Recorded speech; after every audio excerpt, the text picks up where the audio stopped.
इन डाकुओं के गुलदस्ते में एक, मैं उसको मुलाना नहीं कहूंगा। क्या कहूं उसको? डीजल क्यों सबको इकट्ठा करके हर 3 महीने के बाद कहते हैं गवर्नमेंट को गिरा दो। इसकी सबसे बड़ी वजह 30 सालों के बाद पाकिस्तान की असेंबली डीजल के बगैर चल रही है, सोलर पे चल रही है। तो डीजल को एक तो ये मुश्किल पड़ी हुई है कि वो 12वां खिलाड़ी बना हुआ है। मंडी भावरीन ये सब डरे हुए हैं। फजल रहमान इनको डरा रहा है कि जल्दी जल्दी किसी तरह इसको गिरा दो, नहीं तो 2023 का भी इलेक्शन गया। एक छोटा मियां है, एक तो बड़ा भगौड़ा मियां है, एक छोटा मियां है। अब छोटे मियां को क्या मसला पड़ गया? मंडी भावदीन, वो छोटे मियां का एक तो दिल बड़ा कमजोर है, ऊपर से उसको पता चल गया कि मकसूद चपड़ासी के अकाउंट में 375 करोड़ रुपया कैसे आ गया। मुझे ये बताओ कि अगर आपने चोरी नहीं की तो आपको डर किस चीज का है? पाकिस्तान की, हाँ, इमरान खान से डर है।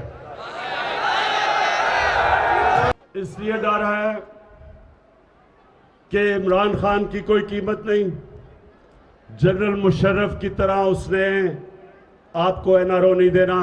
कोई डाकुओं को एनआरओ नहीं मिलेगा जब तक आप इस मुल्क का पैसा वापस नहीं करेंगे। जब तक, मैं अपनी कौम के सामने वादा कर रहा हूं, जब तक मैं जिंदा हूं मैं इनका पीछा नहीं छोड़ूंगा जब तक कौम का पैसा नहीं ये वापस करेंगे। सबसे पहले तो मैं इनसे पूछता हूं कि आज पाकिस्तान की अदालतें आजाद हैं। ये नहीं कि शहबाज शरीफ टेलीफोन करता है कि जस्टिस कयूम 3 साल नहीं 5 साल की सजा दो, ये अब नहीं होता। सुप्रीम कोर्ट के ऊपर डंडे से चीफ जस्टिस के ऊपर अब हमला नहीं कोई करता। हम अदालतों की इज्जत करते हैं।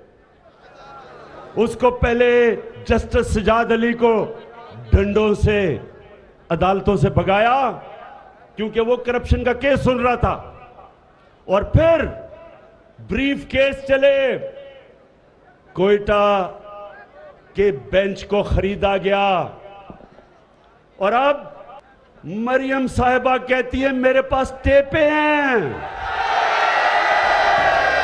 कभी आपने सुना कि सियासतदान टेपे रखते हैं और टेपों से ब्लैकमेल करते हैं जजों को? ये पॉलिटिशियन नहीं करते, ये माफिया करता है, और इस माफिया का मेरी कौम ने मुकाबला करना है। अब ये जल्दी क्या है? अदमे एतमाद वोट के लिए डीजल का तो हमें पता चल गया जल्दी क्या है। शहबाज शरीफ को मकसूद चपड़ासी की मुश्किल पड़ गई है। उसे पता है कि जब भी ये केस सुना गया तो इससे तो वह बच सकता नहीं है।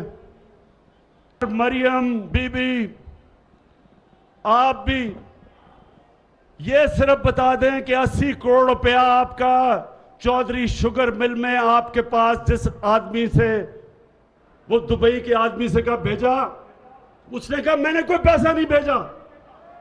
इसका मतलब कि वो भी डरी हुई हैं केस से, वो भी डरा रही हैं जजेस को।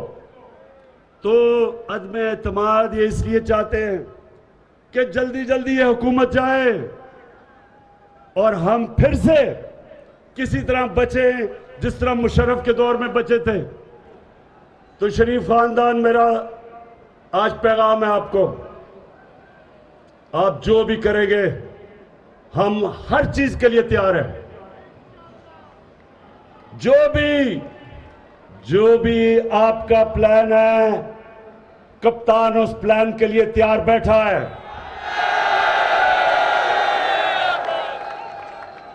और इंशाअल्लाह आपको फिर शिकस्त होगी, लेकिन शिकस्त नहीं होगी, आप जेलों में जाएंगे।